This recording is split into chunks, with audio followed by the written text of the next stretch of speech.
हम जब यहाँ पर आ रहे थे तो 2 दिन से हमारे माशाल्लाह मीडिया के बड़े बड़े लोग बोलना शुरू कर दिए कि ओवैसी अयोध्या को नहीं जा रहे हैं, ओवैसी अयोध्या का नाम नहीं लेते हैं। मैंने कहा भाई साहब, अयोध्या भी भारत में है, फैजाबाद भी भारत में है और ओवैसी भी भारत में है। अब फैजाबाद की तारीख इनको नहीं मालूम, जो शाम में 6 बजे टीवी पर बैठते हैं, 8 बजे बैठते हैं, 9 बजे बैठते हैं, ऐसा बैठकर भाषण देते हैं, खुतबा देते हैं और ऐसा देते हैं कि बस नरेंद्र मोदी उनको देखे तो कहे कि ये तो मेरा घर वाला। क्या कहा उन्होंने कि ओवैसी को अयोध्या नहीं जा रहे हैं। मेरे भाई, अयोध्या भी जाएंगे, क्यों नहीं जाएंगे? हम जब कश्मीर गए तो अयोध्या नहीं जाएंगे। और फैजाबाद की तारीख, इनको नाम फैजाबाद से इतनी जलन क्यों है? नाम बदल दिया, पेट में दर्द क्यों होता है? फैजाबाद की जेल में क्या अशफाकुल्लाह को फांसी नहीं दी गई थी? क्या फैजाबाद की जेल में अशफाकुल्लाह को जब फांसी दी जा रही थी तो क्या अशफाकुल्लाह जब फांसी के फंदे पर जा रहा था तो उसकी जबान पर कुरान की आयतें थी? जब अशफाकुल्लाह फांसी के फंदे पर गया तो रास्ते में जेल के लोगों से मिलकर कहा कि खुदाफिज, मैं अपने रब से मिलने जा रहा हूं। क्या अशफाकुल्लाह ने जब फांसी का फंदा लेकर उसको चूमा और अपने गले में डाला तो पूछने वाले ने पूछा कि बता मरने वाले, तेरी आखिरी ख्वाहिश क्या है? तो अशफाकुल्लाह ने क्या ये नहीं कहा कि ला के रख दे खाके वतन मेरे कफन में? ये मोहब्बत के मज़ार अशफाकुल्लाह ने। ये हमको बोलना पड़ता है, वरना ये 6 बजे, 8 बजे, 9 बजे बैठकर जो चीखे मारते हैं, जो पुकारते रहते हैं कि हम माई बाप देख लो हमको आपकी तारीफ में बोल रहे हैं, इनको बताना पड़ेगा, इनको बताना पड़ेगा कि ये लोग बात करते हिंदू और मुसलमान के इत्तेहाद की मोहब्बत की, यकीनन वो पैदा होना चाहिए। और कैसे पैदा होगा? अशफाकुल्लाह और राम प्रसाद बिस्मिल की दोस्ती कैसी थी? राम प्रसाद बिस्मिल अशफाकुल्लाह एक मंदिर के पास बैठे थे शाम के वक्त, एक मुसलमान आ गए मंदिर पर हमला करने के लिए, तो अशफाकुल्लाह ने अपना रिवॉल्वर निकाल कर कहा, खबरदार तुम मंदिर पर हमला नहीं करोगे वरना अशफाकुल्लाह फायर करेगा। ये मोहब्बत की मिसालें थी। क्या आपको मालूम नहीं? सुनिए, मैं थाली बजाने के लिए या आपसे दाद हासिल करने के लिए यहाँ पर नहीं आया हूँ। मैं तुम्हारी थालियों का मोहताज ना कभी था ना कभी रहूंगा। मैं किसी का मोहताज हूँ तो अल्लाह का मोहताज हूँ। मैं तुमको आपको बताने आया हूँ कि अपने दिलों में एक इनकलाब पैदा करो, अपने दिलों में एक तब्दीली पैदा करो।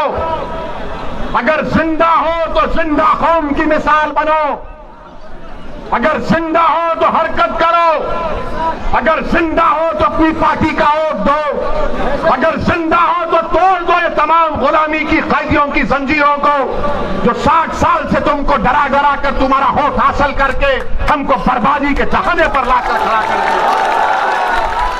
मेरे अजीज दोस्तों और बुजुर्गों, अशफाकुल्लाह शहीद को एक मुसलमान जेलर जाकर अशफाकुल्लाह से कहता है कि अशफाकुल्लाह, तुम गवाही माफी बन जाओ, तुम ये तमाम जो दीगर हिंदू हैं जिन पर काकोरी ट्रेन का मुकदमा हुआ, तुम उनके खिलाफ बोलो। तो अशफाकुल्लाह ने कहा, मैं एक मुसलमान हूं और बाकी मेरे साथी हिंदू हैं, मैं अपने आप को गिरने नहीं दूंगा, ना अपनी कौम को गिरने दूंगा। मैं अंग्रेजों के खिलाफ था और रहूंगा।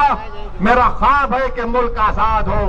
मैं आज रुदौली में खड़े होकर आप तमाम से अपील कर रहा हूं कि अगर हम अशफाकुल्लाह के ख्वाबों को पूरा करना चाहते हैं, अगर हम राम प्रसाद, पंडित राम प्रसाद बिस्मिल के ख्वाबों को पूरा करना चाहते हैं, तो अशफाकुल्लाह ने ये ख्वाब देखा था अशफाकुल्लाह ने ख्वाब देखा था कि मुल्क जब आजाद होगा तो यहां पर सबको उनका हिस्सा मिलेगा।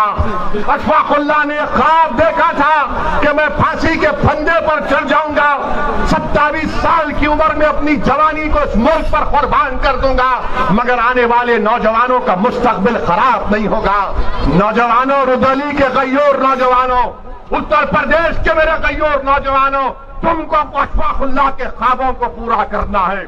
तुमको पंडित राम प्रसाद बिस्मिल की तरह उस मोहब्बत की निशानियों को बताना है, और मोहब्बत होगी तो गुलामी नहीं होगी, हिस्सेदारी की मोहब्बत होगी, हिस्सेदारी की मोहब्बत होगी। ख्वाब अशफाकुल्लाह ने देखा था, अब उन ख्वाबों को पूरा करना आपकी जिम्मेदारी है।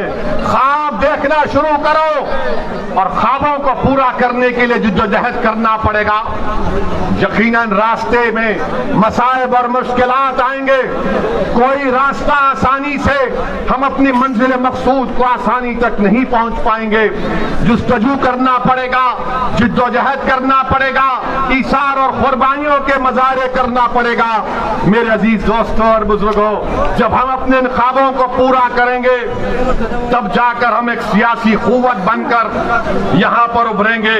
मेरे अजीज दोस्तों और बुजुर्गों, मैं आपको यह भी बताना चाहूंगा कि रुदौली में यहां पर जहां पर हमने इश्तियाक अहमद साहब का जिक्र किया तो रुश्दी मियां का भी जिक्र करना। मैं उनके खिलाफ नहीं हूं, बिल्कुल नहीं हूं, वो हमारे भाई हैं, दोस्त नहीं, हम जानते भी नहीं हैं उनको, मगर मैं समाजवादी पार्टी से पूछना चाहता हूं। समाजवादी पार्टी के अखिलेश यादव ये कहते हैं कि ओवैसी की जबान से जो अल्फाज निकलते हैं वो बड़े कड़वे होते हैं। अखिलेश यादव आ जाओ रुदौली में, तुम एक तरफ मैं एक तरफ, इस जनता को बात करेंगे, बोलेंगे। तुम डराने की बात करते हो, मैं उम्मीद दिलाने की बात करता हूं। तुम भगाने की बात करते हो, मैं कहता हूं पीठ नहीं सीना दिखाओ। तुम जहालत की बात करते हो, मैं इल्म की बात करता हूं। तुम डराने की बात करते हो, मैं इत्तेहाद की बात करता हूं। ये मजलिस इत्तेहाद और मुस्लिमीन का पैगाम। और यहां पर आप जानते हैं कि पहली मर्तबा अब्बास अली जैदी रुश्दी मियां जब हारे तो 1000 वोट से हारे। 5 साल के बाद जब 2017 में इलेक्शन हुआ तो रुश्दी मियां 31,000 वोट से हार गए। मैं तो नहीं रहा था ना अखिलेश। तो यादव ने, रुदौली के हमारे यादव भाइयों ने फैसला किया कि समाजवादी तो यादवों की पार्टी है, अखिलेश यादवों का हमारा नेता है, मगर रुदौली से यादव नहीं है, रुश्दी मियां है, इसलिए हम बीजेपी के यादव को वोट देंगे।